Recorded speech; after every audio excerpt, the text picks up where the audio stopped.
Hello everyone, welcome to my channel. Hanuman জয়ন্তীর এক শুভ দিনে সন্ধে 8:30 নাগাদ আমরা বেরিয়ে পড়েছিলাম পাকুড়িয়া সালাসার ধামে।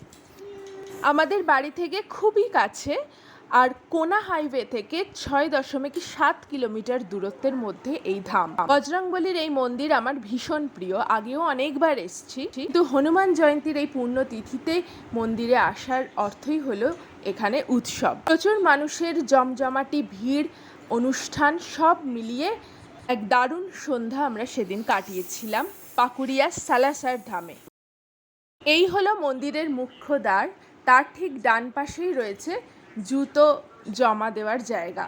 দুকা বিভাগ বলে লেখা, এরকম বিভিন্ন ছোট ছোট প্যান্ডেল করে রয়েছে যেখানে জুতো জমা দিয়ে তবেই হচ্ছে কি ভেতরে প্রবেশ করা যায়। ওরা টোকেন দেবে এবং জুতো ফেরত নেওয়ার সময় একটা টাকা ওরা নেয়। যেমন আমাদের 3 জনের জন্য ওরা নিয়েছিল 20 টাকা। এছাড়া ঢুকেই বাঁদিকে রয়েছে জুতো খোলার জায়গা। মন্দিরের মূল ফটক দ্বার থেকেই রয়েছে খুব সুন্দর কারুকার্য দেওয়ালের গায়ে, আর রয়েছে সুন্দর গেট। মন্দিরের সামনেই রয়েছে প্যান্ডেল করা এবং সেখানে চলছে ঈশ্বরের নামগান।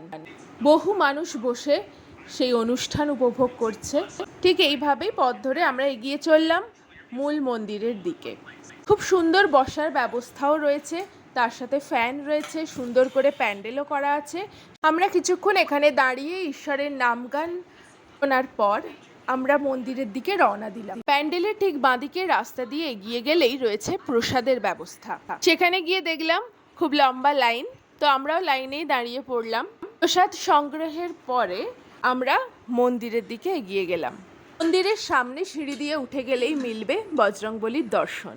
সিঁড়ির সামনেও রয়েছে অপূর্ব কাজ। পর আমরা সিঁড়ি দিয়ে ওপরে উঠে গেলাম। চারিদিকে আলো এবং সাজগোজের জন্য পুরো মন্দিরটাই সেদিন ঝলমল করছিল।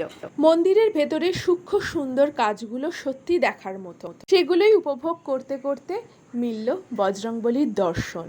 হনুমান জয়ন্তীর এই বিশেষ দিনে এ এক পরম প্রাপ্তি। ভেতরে পাথরের গায়ে খোদাই করা রয়েছে বজরংবলীর বিভিন্ন মূর্তি।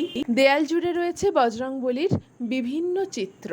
রয়েছে শ্রীরামচন্দ্র এবং মা সীতার চিত্র এবং মূর্তি। এভাবেই মন্দিরের চারপাশ প্রদক্ষিণ করতে করতে কখন যে সময় কেটে গেল বোঝাই গেল না। সময় হলো বাড়ি ফেরার।